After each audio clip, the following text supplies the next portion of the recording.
meus queridos e minhas queridas. A nossa entrevistada de hoje, ela traz bebês ao mundo e também cuida da saúde da mulher. Nós vamos falar com a doutora Paola Queiroz. Tudo bem, Paola? Tudo bem, boa noite. Boa noite. Paola, eu fiquei sabendo que você foi estudar fora de casa com 15 anos. Exatamente. Aos 15 anos, eu decidi que gostaria de fazer medicina e com 15 anos, você imagina, né? A gente não tem maturidade É uma ainda. criança. Para mim, 15 anos é uma criança. Para poder decidir sobre isso. Mas meus pais me apoiaram, né? Me incentivaram e eu fui mudar... Eu sou de Minas, né? De uma cidade do interior, chama Iturama. E eu mudei para São José do Rio Preto para fazer o colegial. Sozinha. E não foi fácil, né? Nossa Senhora, só de lembrar daquele momento. Mas eu acho que foi muito bom. No fundo, foi muito bom, porque me deu maturidade. O que te mantinha lá, né? Porque uma menina de 15 anos, você deve ter se sentido totalmente sozinha, né? O que te mantinha lá era esse seu desejo de ser médica? Realmente era o desejo, porque assim, eu sabia que lá eu teria mais oportunidade, mais incentivo em relação a estudo, em relação a conhecimento, eu teria mais tempo também para me dedicar, né, aos estudos. E tanto que meu colégio era integral, era até os sábados. Então eu realmente ficava lá. Você ficava longe da família. Para estudar. Assim, por exemplo, sexta-feira à tarde, de repente eu posso ficar com a minha família, mas não. Não, assim, eu ia alguns finais de semana e não era tão fácil, né? Porque eu tinha aula até aos sábados e tinha uma distância, né? Não era algo que dava, não era pertinho, era umas 2 horas. E às vezes eu precisava de carona, né? Porque o ônibus também iria demorar muito. Porque você é de Iturama, São José do Rio Preto, umas 2 horas. Umas 2 horas. E às vezes meus pais iam, né? Pra poder passar o dia lá comigo. Ou eles iam me buscar também pra ir pra Iturama.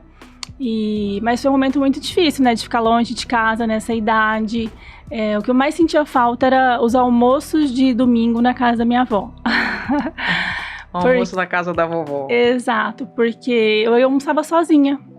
E eu falava, gente... É nessa hora que batia a solidão. Exato, e assim, eu falo pra minha mãe que toda noite eu chorava, sabe? Porque de ficar longe de casa. Eu não me imagino fazendo isso. Não era fácil. Mas assim, no fundo, eu tinha um motivo muito importante pra estar ali. Que era... Difícil uma menina de 15 anos com toda essa determinação. Mas o que te levou a querer medicina, você tem uma tia médica, né? Foi isso? Foi isso. Eu até brinco com ela que, assim, ela foi minha inspiração, né? A minha tia, ela é ginecologista também, obstetra. E nessa idade, aos 15 anos, eu acompanhei ela num parto normal.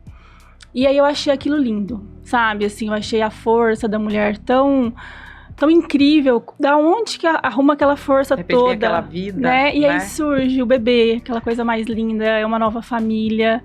E aí eu falei, gente, eu acho que eu quero fazer medicina e eu quero ser ginecologista. Você já entrou na faculdade querendo ser ginecologista? Querendo ser ginecologista.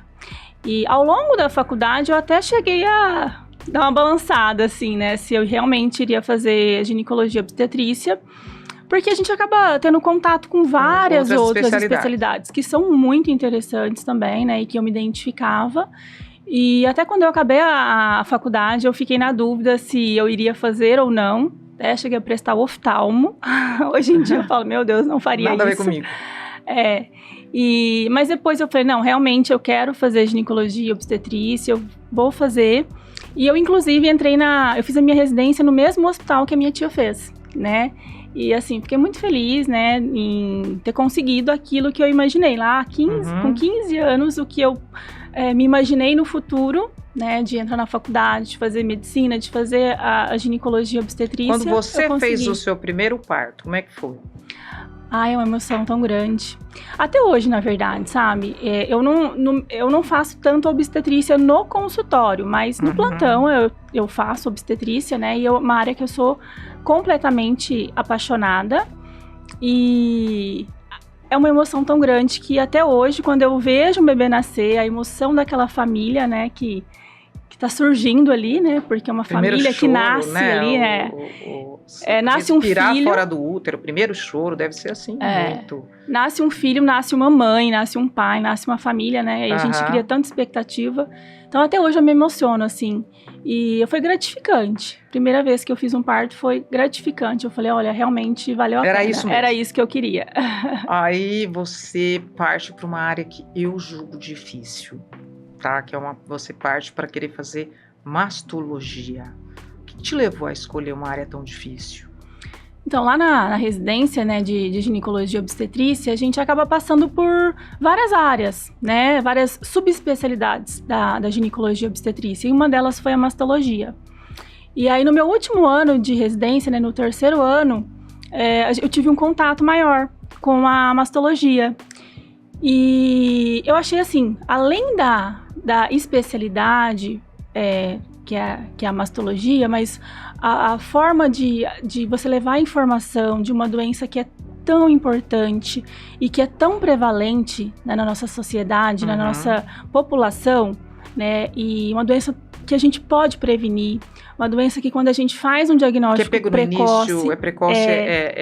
A chance de cura é bem alta. É muito alta. Quando a gente faz um diagnóstico precoce... Qual a porcentagem de cura? 95%. Quando pega no começo. E a gente vai ter mais opções de tratamento, às vezes tratamentos menos invasivos, menos agressivos, né? Então, esse é o principal objetivo de se fazer o diagnóstico precoce. O que evoluiu? Em que sentido que evoluiu o tratamento? Assim, as opções de medicamentos, né, com menos efeitos colaterais, os tipos de cirurgias, esse é o que mais evoluiu, porque antigamente, no começo, era uma mutilação. Tirava a mama toda? Tudo. Toda. Ficava retinho, colado na pele. Pele e, às vezes, até tirava o músculo, né? E por que mudou? Hoje não precisa tirar toda a mama? Porque os estudos foram mostrando que a preservação da pele em algumas situações, né? Ou até a preservação de uma parte da mama que não foi acometida, que é quando a gente faz um setor ou um quadrante, os resultados em relação à recidiva, em relação à sobrevida, são os mesmos. Então, com isso, né, aumentou assim, as opções de tratamento. E também pelo fato da mutilação. As mulheres tinham medo do diagnóstico por conta do tratamento, né? Porque assim, quando a gente fala de mama, de cabelo, né? Porque é o que mexe. O cabelo, acho que mexe, né? A mulher, a feminilidade, entendeu? Você... Porque o símbolo da mulher é isso, né? Você perdeu um seio, perdeu os seios ou perdeu os cabelos. A mulher já está passando por esse período de medo, né? Porque de insegurança, ninguém recebe, né? uma notícia dessa. A pessoa tem que ser muito, muito forte, a pessoa tem que ter muito, muito pé no chão para ter um equilíbrio e dizer, tá tudo bem. É difícil. É muito difícil. Aí você fala, eu vou ficar mutilada. Aí você fala, eu vou ficar sem cabelo e mutilada, né? E é isso que as pacientes pensam. Né? Quando a gente fala de diagnóstico de câncer, as pacientes só veem as coisas ruins. Estudar alguma parte psicológica, vocês aprendem essa parte psicológica para poder lidar com essa situação com as mulheres? Olha, na minha residência já de mastologia, né, porque aí é uma outra residência, são mais 2 anos estudando sobre o câncer de mama, e não só o câncer, porque quando a gente fala do mastologista, não é só o tem câncer. Os nódulos, né? Tem a parte também das doenças benignas da mama. Lá no serviço, a gente sempre tinha um acompanhamento de psicólogas, né? E no dia a dia, a gente vai vendo quanto o nosso apoio para o paciente, quanto o nosso vínculo também de trazer segurança, de trazer informação para a paciente, deixa ela mais confiante em relação ao tratamento. Você diz assim, existe uma diferença pelo fato de você acolher o paciente? Com certeza. Né? Nesse caso, eu acho que assim, nessa situação, você não pode ser só médico, né? Eu não sou médica, mas eu, como ser humano, eu penso isso. Nessa situação, o médico não pode ser só médico. Ele tem que acolher aquele paciente para dar para ele, além do tratamento, dar para ele confiança. Não é fácil, né? E para isso, eu acho que tem que ter um preparo psicológico muito grande. Assim, a gente vai trabalhando e vai aprendendo também, né, no dia a dia com as experiências, porque cada paciente pode reagir de um jeito, né? Tem pacientes que às vezes negam né, a doença, o diagnóstico. Tem pacientes que às vezes não cai a ficha. Tem pacientes que querem parar a vida, e na verdade não.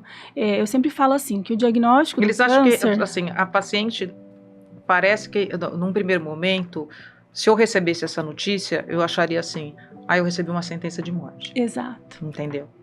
A palavra câncer é muito pesada. Né? E é isso, ela é pesada porque assim, e esse é o medo das pacientes, quando a gente vai trazer informação sobre o câncer. Quando a gente fala de fazer diagnóstico precoce, não é que vai ter um câncer, mas o diagnóstico é a periodicidade que a gente tem que fazer mamografia, a ultrassonografia. Então, assim, hoje a Sociedade Brasileira de Mastologia, a Sociedade Brasileira de Radiologia e de Ginecologia Obstetrícia recomenda que todas as mulheres, independente de histórico familiar, independente de sentir alguma coisa ou não na mama, a partir dos 40 anos, façam mamografia anualmente. E dependendo do histórico familiar, né, dependendo do risco que essa paciente tem, às vezes um pouco antes dos 40 anos. A mamografia é o único exame, ainda é o principal exame de rastreamento, de fazer o diagnóstico aí da doença nas fases iniciais. O ultrassom de mamas, a ressonância também são bons exames, mas eles são exames complementares. Assim, quer dizer, que não pode faltar a mamografia. A mamografia. E a paciente tem medo. E como que é isso no SUS? Então, a nossa realidade no SUS é um pouco diferente, né? Porque a gente sabe que o acesso à população, principalmente em algumas áreas, né, que tem a carência, acontece, é a realidade mesmo aqui do nosso país. Quanto está demorando hoje a pessoa para... A gente sabe que elas não conseguem fazer na periodicidade exata. Que precisava. E assim, até também mesmo quando existe um fator de risco, aí não. Mesmo quando existe um fator de risco. Porque pelo Ministério da Saúde, né, pela OMS, a recomendação é que ela seja feita a partir dos 50 anos e a cada 2 anos. Mas os estudos mostram que o recomendado a partir dos 40. Por quê? Porque a maior incidência é aos 50 anos. E quando a gente fala em fazer diagnóstico precoce, a gente quer começar a investigar muito antes da doença aparecer, né? Dela trazer sintomas, muito antes da paciente sentir um nódulo, muito antes dela sentir alguma alteração na pele. Nós estamos no Outubro Rosa, né? Mas por mais que a gente fale para as mulheres, eu posso falar por mim mesma, né? Não sei se você que está assistindo é periódica em estar fazendo o autoexame. Acho que a maioria das mulheres não faz, né? E assim, em relação ao autoexame, hoje em dia a gente usa muito um termo que é o autocuidado. Sim. Né? E a mulher tem que se cuidar como um todo, né? E aí nesse autocuidado, a mulher conhecer o seu corpo. Então, assim, ela não precisa de uma certa periodicidade, assim, uma vez ao mês, uma vez na semana, tem que ser dessa forma. Mas, assim, de vez em quando você tem que estar... Todo dia, no seu dia a dia. Você tem que estar apalpando, vendo se tem alguma coisa diferente. Exato. Né? Então, durante o banho, quando você vai passar um hidratante, se olhar no espelho quando vai se vestir, conhecer o seu corpo, conhecer o que é normal. Porque a partir do momento que você vê qualquer mudança, sentir um nódulo, a pele alterada, um mamilo diferente, uma saída de secreção, que são ali os sinais de alerta, procurar ajuda, né? Procurar uma avaliação. Não significa que vai ser um câncer, mas para você investigar, para você ter certeza do que passar com o médico, com o mastologista, fazer os exames para poder investigar. Até se tivesse mais prevenção, a saúde pública não estaria tão estrangulada, né? A gente... assim, se tivesse mais prevenção, inclusive um apoio maior a essa prevenção, eu acho que a saúde pública teria mais, não digo mais dinheiro, mas como é que eu posso dizer? A saúde pública poderia ajudar mais as pessoas não ficando doentes, né? Para não sobrecarregar o sistema. Com certeza, assim, quando a gente vê as estatísticas, então, assim, estima-se que 74 mil novos casos de diagnóstico de câncer entre as mulheres no Brasil por ano. É muito caso. Muita coisa. Né? Muita coisa. E quando a gente faz diagnóstico precoce, a gente vai tratar, essa paciente vai curar, né? E a gente está diminuindo a mortalidade. Porque por mais que é uma doença muito prevalente, o diagnóstico tardio, ele é responsável por uma alta taxa de mortalidade. Hoje a gente vê que está tendo uma mudança. Essa mudança aconteceu, né? Por mais que a gente faz mais diagnóstico, a gente diminuiu a mortalidade. Então. Né? Por quê? Porque levar a informação é o mais importante. Tanto que as campanhas de Outubro Rosa é isso, é informar a população sobre a importância do câncer de mama. Ele existe, né? Não é o exame não é ele que vai causar. Sobre a importância do diagnóstico precoce, sobre a importância de você se autocuidar, como você acabou de dizer. E a prevenção hoje, o principal fator de risco para a gente ter um câncer, né? Um câncer de mama, é o fato da gente ser mulher. Né? Por mais que aconteça o câncer de mama em homens, que é a minoria, menos de 1%, mas acontece. Eu tenho um conhecido que teve. O envelhecimento. E a nossa população está envelhecendo, a nossa expectativa de vida aumentou bastante. E fora esses fatores, porque isso a gente não muda, né? O fato da gente ser mulher... Meu filho é médico e ele fala assim, se todo mundo vivesse 100 anos, todo mundo ia ter câncer. Porque é uma doença do envelhecimento. Das né? células. E hoje em dia, o que a gente vê como o fator de risco adicional ao aumento do número de casos do câncer de mama, até em mulheres jovens... Tabagismo, né? São os hábitos. Dessas coisas. Tabagismo. É o tabagismo, é o etilismo, é o sedentarismo, etilismo seria o a álcool, obesidade. Né? O sedentarismo, a obesidade. Hoje em dia, a nossa população, ela é obesa e sedentária. O sedentarismo e a obesidade são fatores... de risco. Tanto que... Para câncer? Para câncer de mama. Câncer de mama. Não só o câncer de mama, todas as doenças. Os estudos também mostram isso. Diabetes, pressão alta, mas para câncer não sabia. Para você ter uma ideia, se você fizer atividade física regularmente, de pelo menos 150 minutos por semana, que seriam aí 3 vezes na semana de 50 minutos. Atividade física ali de uma intensidade moderada e musculação, 30% do risco de câncer de mama. Então, é o que a gente pode fazer, né? O que eu falei, a gente ser mulher, a gente envelhecer, histórico familiar, a gente não muda. O que a gente muda são os nossos hábitos. Sim. E a nossa população... E a alimentação? A alimentação também, porque assim, os nossos hábitos hoje é uma alimentação com industrializados, embutidos, açúcar, muito açúcar... Açúcar dizem que o açúcar ele inflama, né? Inflama. E na verdade, a inflamação crônica, né, o estresse ali oxidativo das células ao longo dos anos é que causa o envelhecimento, que causa a lesão, o ponto inicial. Porque se fala muito, mas até agora nenhum estudo comprovou, né, que o estresse em alto grau poderia causar câncer. É que o estresse, né, em alto grau, na verdade, que ele tá relacionado aos hábitos também. Então, assim, se eu sou mais estressada, provavelmente eu vou ter uma qualidade de sono pior. A pessoa que tem essa sobrecarga de estresse, ela produz cortisol. Eu não sei se ele é algum fator de risco. Ele causa inflamação. Aquela inflamação crônica, né? Aquela inflamação no organismo que está associada à alimentação, pode levar à obesidade. Alguma coisa, é a mesma. Algum aumento de células, ou seja, há um desandar do seu organismo, né? É o estresse ao longo dos anos, né? Não vai ser assim um estresse agudo, né? É o estresse ao longo dos anos. E a população de hoje é assim, a gente é estressado, a gente dorme mal, a gente come mal, a maioria é sedentária, é obesa, né? Então, assim, é o que associa-se muito hoje. Doutora Paula, vamos falar sobre uma coisa que também incomoda, uma coisa que incomoda todas as mulheres, que é a menopausa. Né? Bendita menopausa. A gente vive bem até ela chegar. Ela chegou, essa maldosa, ela estraga tudo.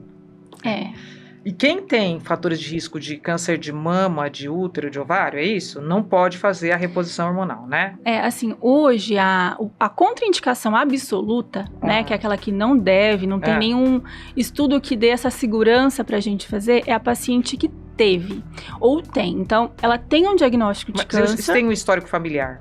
Então, o histórico familiar, em relação a, principalmente, mãe, irmãs ou pai, né, com câncer de mama, ela aumenta o risco para essa ovário paciente... e útero não?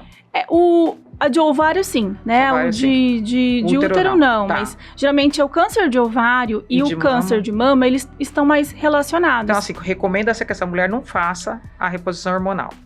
Se ela teve o diagnóstico, se ela tem um câncer ou se ela tem um antecedente. Ela teve há 10 anos atrás. Então, isso aí é algo que é relativo, né? Que da nossa parte médica seria trazer a informação para a paciente. Quais seriam os riscos e os benefícios que ela não vai querer, que ela teria. Depende, né? Eu tenho bastante pacientes que têm um histórico familiar importante, mas ela vai prezar pela questão da qualidade de vida. Porque, como você falou da bendita menopausa, né? Antigamente, uma mulher aí em torno de 50 anos, ela era uma senhora, uma vovozinha, e que logo ia morrer e que tá tudo bem, ela vai aceitar tudo isso.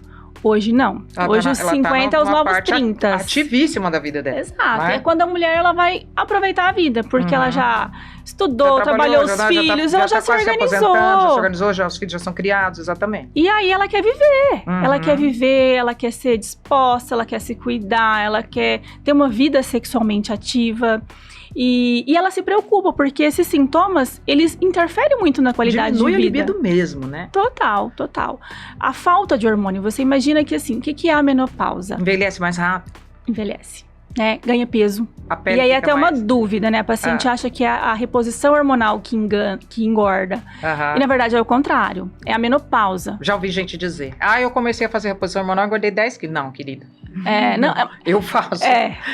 Fez a reposição hormonal, mas não faz atividade física, não controla a alimentação. Certo. Vai ganhar peso do mesmo jeito, né? Não é o remédio que... Aí você começa a sentir os sintomas da menopausa. Um acompanhamento, por exemplo, dos hormônios a partir do quê? Dos 45 anos? Assim, a média da mulher entrar na menopausa é em torno dos 50 anos. Certo. Mas assim... seria a média, né? Mas dos 45 precoce, aos 55. Né? A menopausa precoce é aquela que acontece antes dos 40 anos. Você imagina, uma mulher jovem. Meu Deus. E aí, essa paciente, a gente precisa mesmo, assim, se ela não tiver uma contraindicação absoluta... Precisa fazer a reposição, porque além da qualidade de vida, ela vai ter um risco maior para doenças cardiovasculares, que é hipertensão, infarto, AVC. E quem não faz a reposição de mama tem um risco maior também? Sim.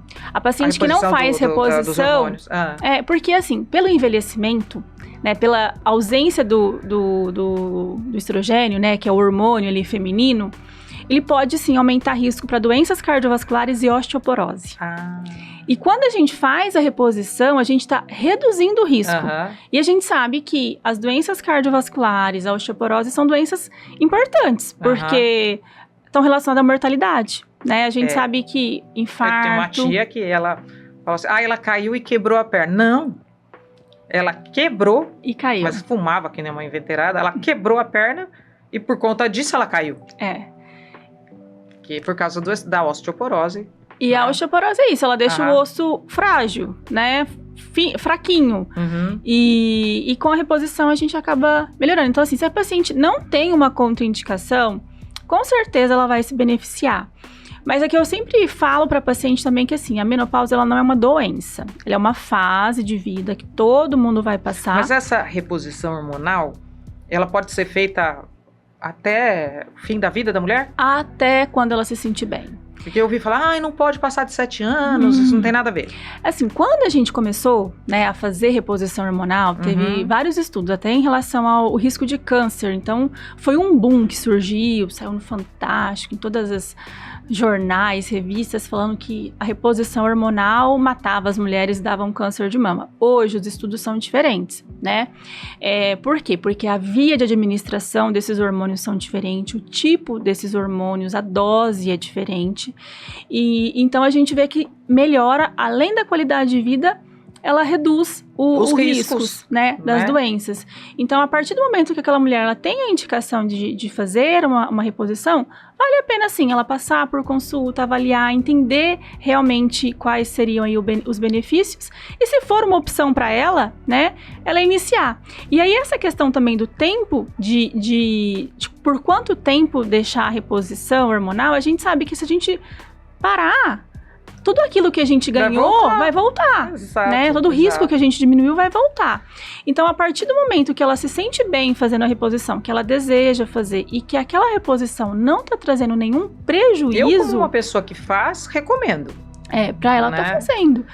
E o quanto antes começar, melhor. Então, assim que começarem ali os primeiros sintomas, é bom passar por avaliação. Que aí você, primeiro, antes da menopausa, tem a fase de climatério e tal. Mas aí você não começa ainda. Depende. Tudo depende. É que depende muito dos sintomas que essa paciente está apresentando. Sei. Que geralmente uns 2, 3 anos antes de realmente... Já começa a ter alguns sintomas, né? Parar de vir a menstruação, a paciente já tem sintomas por conta das oscilações hormonais que acontecem nesse período.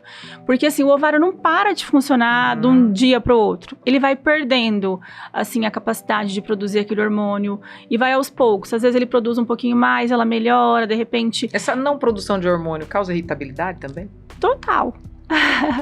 Se a gente falar dos sintomas de menopausa, assim, a gente vai ter uma lista. Enorme, desde irritabilidade, perda alteração do sono, irritabilidade, calorão. Os calores, que são os mais temidos, né? O ressecamento vaginal, a mudança corporal, a pele fica mais ressecada. Por exemplo, você não tinha gordura na barriga, ela começa a acumular na gordura na barriga. Isso não é só estético, isso aí é perigoso. Perigoso, né? A cintura abdominal, ele é um marcador de risco para as doenças cardiovasculares. E a perda de massa magra, né? A perda de massa muscular, na verdade. Então, por isso que a musculação é muito importante para a mulher em toda a fase da vida, mas principalmente a mulher pós-menopausa, a musculação é muito importante. Doutora Paula, aquela paciente que não pode fazer porque ela tem o risco, ela não quer fazer porque tem o risco ou porque ela teve o câncer. Existe alguma forma natural de complementar esses hormônios? Não, assim, não. Só os sintomas, né? Isso. Em relação à reposição de hormônio, não. Por quê? Quando a paciente ela tem um risco aumentado, a gente não vai dar nada que seja semelhante porque ele vai estimular os receptores de hormônio do mesmo jeito. O que a gente pode tratar, e é até uma opção, nem só para aquela paciente que tem uma contraindicação ou aquela que não deseja, né?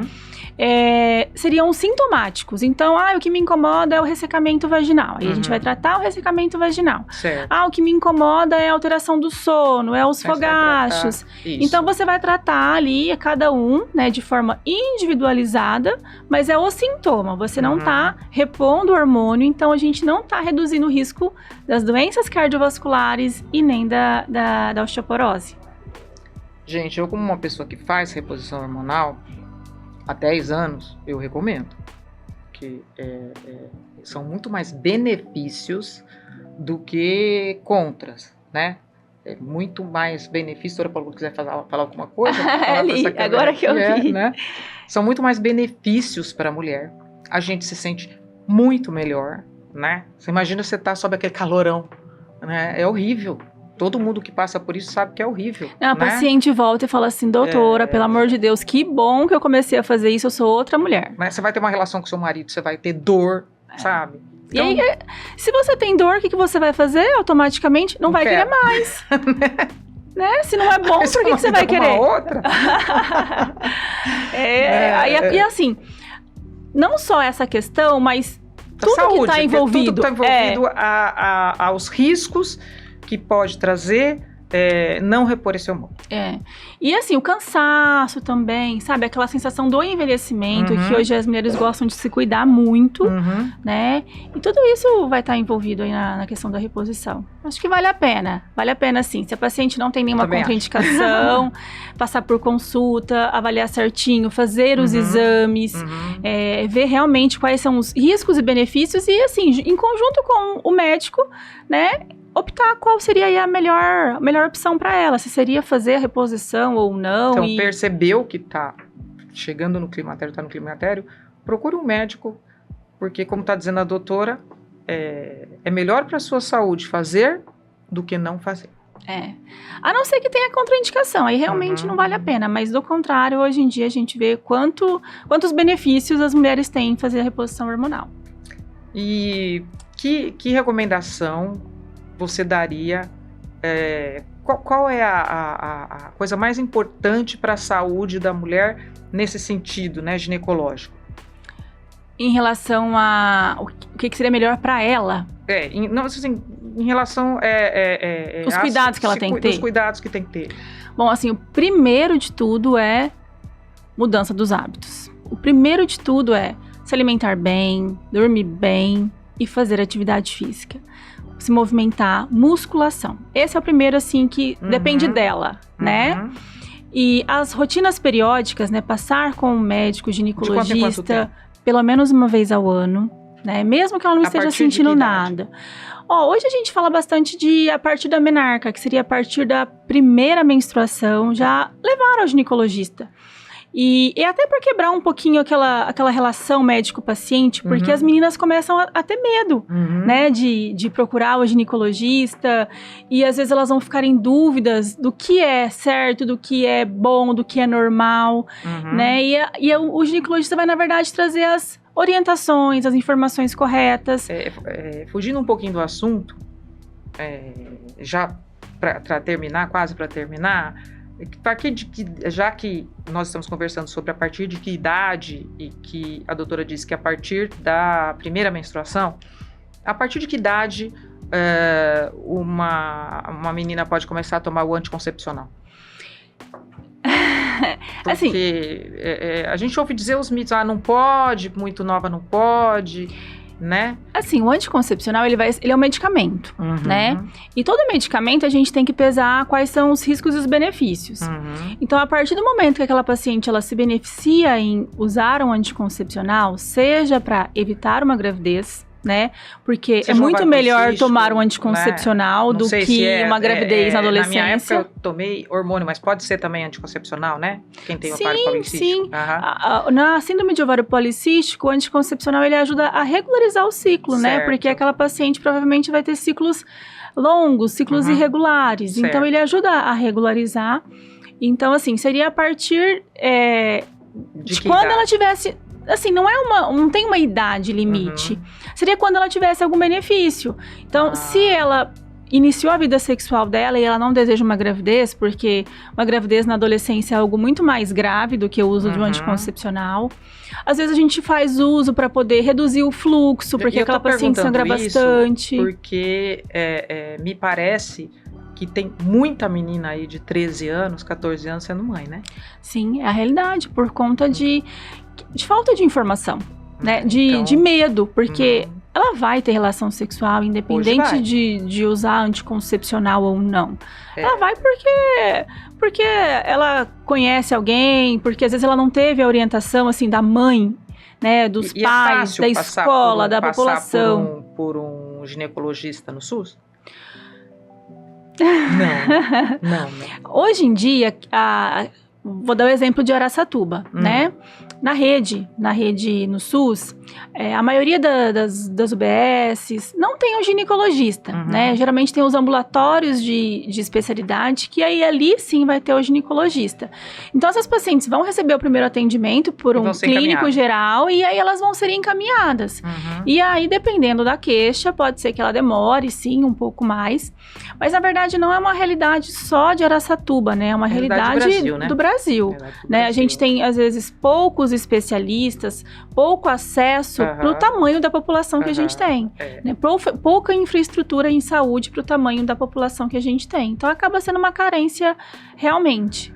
Por isso que a informação nossa, né, de levar, de trazer esse acesso é muito importante. Eu falo isso porque a gente ouve falar, mas é verdade, isso acontece. A doutora Paola sabe disso porque ela está lidando com isso, que essas meninas de 13 a 14 anos, assim, aos montes tendo filho. Então, a gente quer passar uma informação de que é melhor prevenir, né? Porque, com certeza, tudo bem, uma criança é uma bênção quando ela é planejada, né? Uma criança é uma bênção, como ela diz, quando vem formar uma família planejada.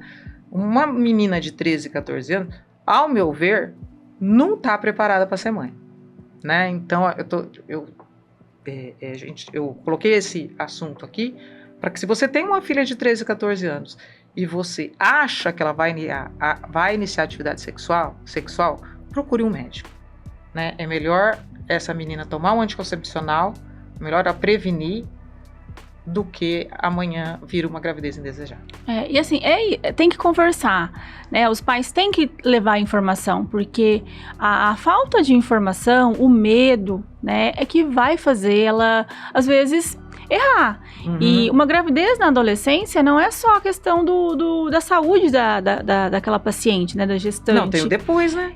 Tem também o futuro. Acaba com a vida da né? menina, A gente né? sabe que isso vai interferir, sim, na questão de estudo, dos planos, Assim, que ela apesar de eu falar, pode acaba ter com a as vida da menina, mas oportunidades. assim, a maioria das vezes vai parar de estudar, né? Porque tem que cuidar daquela criança.